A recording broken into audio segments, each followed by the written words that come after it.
Hello students, let us begin with a new class of phylum Arthropoda, that is class Insecta. Of all the classes within phylum Arthropoda, class Insecta is the largest class. Not only it's the largest class within phylum Arthropoda, it's the largest class amongst the entire animal kingdom. If all the number of species within the animal kingdom are about 15 lakhs, then within this class Insecta there are about 10 lakh insect species. The organisms that belong to this class are called as insects. Some of the insects that we know of are cockroach, ant, butterfly, moth, dragonfly, rat flea, mosquitoes, houseflies, etc. Spiders are not insects. Spiders and scorpions belong to another class of phylum Arthropoda, that is class Arachnida. So spiders are arachnids, not insects. This is the largest class of phylum Arthropoda. This is the largest class of entire animal kingdom. Total known animal species is 15 lakh and total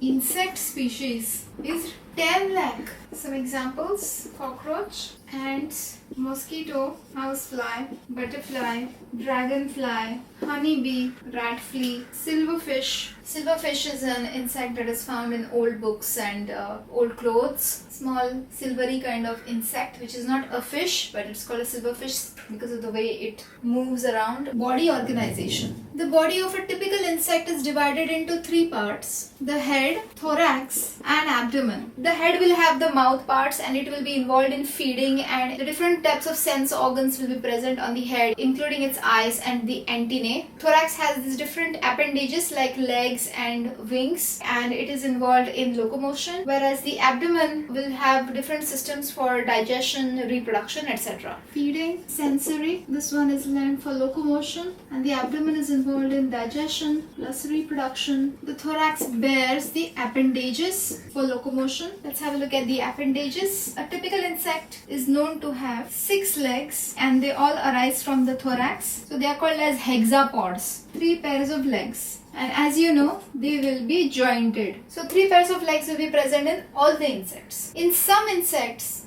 apart from the legs, there will be also presence of wings. It could be 1 pair of wing or 2 pairs of wings. Some insects will not have any wings, for example ant. Some will have 1 pair of wing, for example housefly, mosquito. And some will have 2 pairs of wings, for example cockroach, dragonfly, butterfly. 1 pair or 2 pair, they will arise from the thorax region only. The thorax is divided into 3 parts, 1, 2 and 3. The first part is called as the prothorax. Second part is called as mesothorax. Third part is called as the metathorax. And as you can see, each part of this thorax is bearing one pair of legs. The wings will arise from the mesothorax and the metathorax region only. So like this, there will be 2 pairs of wings. Wings, that's right, they could be absent, example ant. They could be in 1 pair, example housefly, mosquito. Or they could be in 2 pairs, example cockroach, butterfly, dragonfly. So these are the different appendages. They all arise from thorax. Next we talk about exoskeleton. You know that all the insects have a chitinous exoskeleton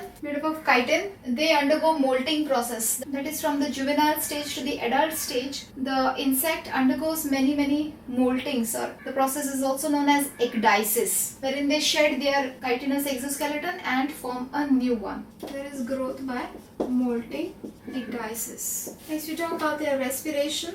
Respiration is mainly by tracheal system. You know that the insects have a series of openings on the lateral sides of their body which are called as spiracles. So the insects are known to have such kind of openings on the lateral sides of their body. These openings are known as spiracles. Each of the spiracle will form a trachea inside. There will be a tube which will be called as a trachea, and these trachea will then branch out. How we have the enormous branching system of bronchi and the bronchioles. Similarly, such kind of branching will occur of the trachea. These sub branches are called as tracheales, and these tracheales will then end into the hemolymph. So the oxygen from the air will enter into the spiracles, through the trachea into the tracheales, and then the gases will diffuse into the hemolymph, okay, in which the tracheales end into. And as such, gas exchange will take place. They do not need a respiratory pigment for transporting the gases all around, since the tracheales are distributed throughout the body. So there is no need for a respiratory pigment to carry the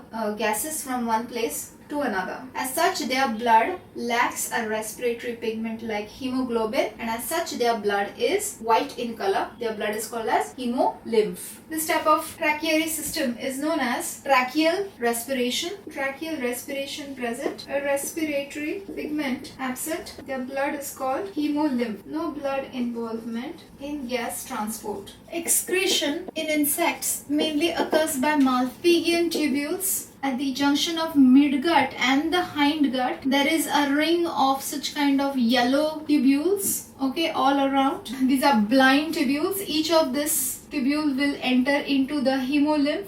All the nitrogenous wastes will enter inside these tubules, and these wastes will be then dumped into the feces. The excretory waste that is generated is uric acid, and as such the insects are called as uricotelic, which is another of their evolutionary advantage. They can survive in very less water availability. Malpighian tubules, excretory waste is uric acid. Therefore, insects are uricotelic, and these are the Malpighian tubules. These are blind tubules. Blind because they are blind towards one end, towards the intestine. Blind tubules at junction of midgut and hindgut. Excrete waste in feces. Absorb waste from hemolymph and excrete waste in the feces. Next, we talk about their circulatory system. Circulatory system in insects is open type. What does it mean having an open type of circulatory system? The blood is not restricted to blood vessels only. Yes, they do have a blood vessel also, which is called as their heart, but the blood does not remain within that blood vessel only. It comes out into the hemocoel, and then it will enter into the blood vessel again. Again it will come out into the hemocoel. If the blood is restricted to the blood vessels only, then it is called the closed type of circulatory system, like how annelids have a closed type of circulatory system, but this one is an open type of circulatory system. Their heart is dorsal and tubular, neurogenic heart. Our heart is ventral, not dorsal, and it's definitely not tubular, and our heart is a myogenic heart. This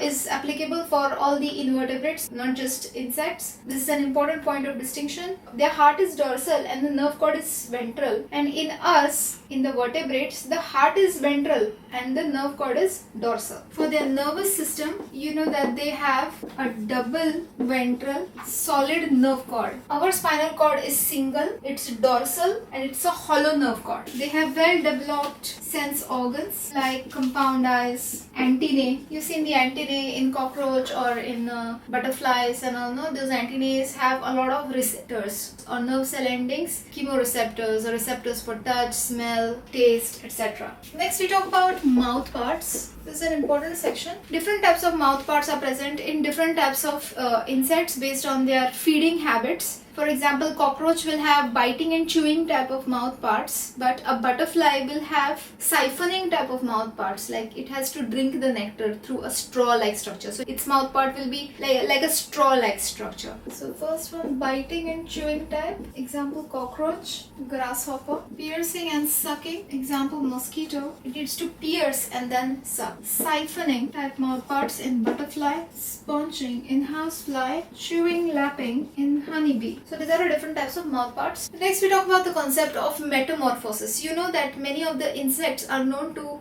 undergo the process of metamorphosis from a juvenile stage to the adult stage. For example, you have learnt in butterfly how when the egg is hatched, the larva emerges, then the larva turns into the pupa, and then finally comes out the adult butterfly, isn't it? So this process of gradual change from the juvenile stage to the adult stage is called as metamorphosis, which many of the insects show. Some insects show partial metamorphosis. For example, cockroach. What comes out of an egg is a miniature cockroach that resembles the adult more or less, but not fully. For example, its wings will be poorly developed, okay, and over time, through many moltings, the wings will be fully formed. This is a partial metamorphosis, what is seen in cockroach. And then there are some insects like silverfish in which there is no metamorphosis involved. Okay, what comes out of an egg is a miniature silverfish, which will be an exact miniature version of the adult. So metamorphosis is divided into three types. Metamorphosis types. The first type is called ametabolous, wherein there is no metamorphosis. Example, silverfish. Young one resembles adult, wingless. Such kind of insects which undergo ametabolous, they are wingless. and molting is present. Next, the partial one that I spoke of, that is called as hemimetabolous. Hemi means half. Egg, nymph, miniature, adult. This will be with wings poorly developed. Its reproductive system and all will be very poorly developed. The nymphs, and then the adult stage. Example, cockroach, grasshopper. Holometabolous. This involves complete metamorphosis. What comes out of the egg is the larva, which becomes the pupa, and then the adult. Some examples, some important examples: butterfly, mosquito, housefly, honeybee, moth undergo the complete metamorphosis. Clear? In the name of Lord Mahadev, please subscribe.